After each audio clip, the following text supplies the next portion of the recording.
Poppet.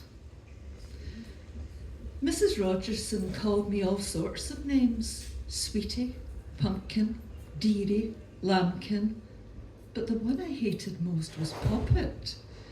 It made me feel like a stupid tiny doll she could put in her pocket, like I was full of stuffing and had no brain. She was my babysitter, but it didn't mean I was a baby.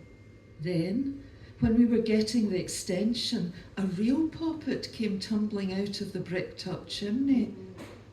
Mum shrieked and Dad grimaced. She ordered him to get rid of it, so he picked it up with a pair of barbecue tongs and carried it to the bin like it was a live explosive. Later, when I rescued it, it felt dirty. A couple of centuries of forgotten dust ingrained in it. Its floral dress now faded roses, its innards spilling out at odd places. It carried the faint scent of something herbal, which made my nose wrinkle. "You okay, Poppet?" said Mrs. Rogerson, her soft, puffy face smiling at me. Her coral lipstick made her look odd, like her lips were pretending to be 30 years younger than the rest of her face.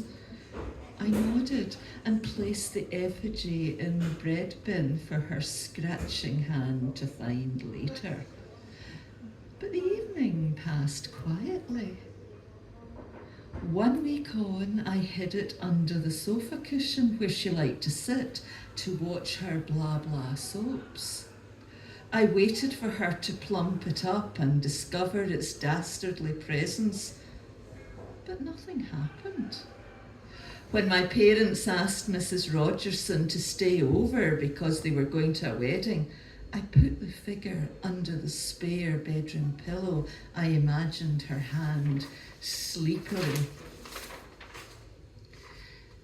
relaxing under the layers of cool fabric before her fingertips met with this demon doll. Her terrified scream piercing the dark night. I could hardly sleep with anticipation. But my plan came to nothing.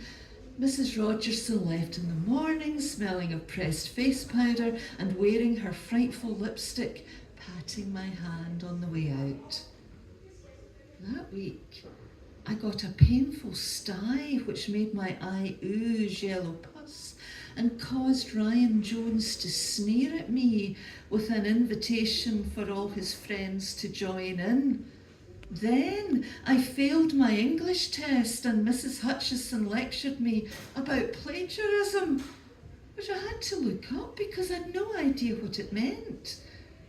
To end the week, my best friend Rihanna stopped talking to me for no reason I could ascertain, and because she did so, all our sheep-like friends did too. It was on Friday as I walked up the path to my house that I felt a strange lump in the lining of my coat. By touch alone, I knew instantly it was the shape and size of the poppet sewn into the layers attached to me all week. My heart rat-a-tat-tatted in my chest. The front door swung open. Mrs. Rogerson smiled sweetly at me. "You okay, Poppet?" she said.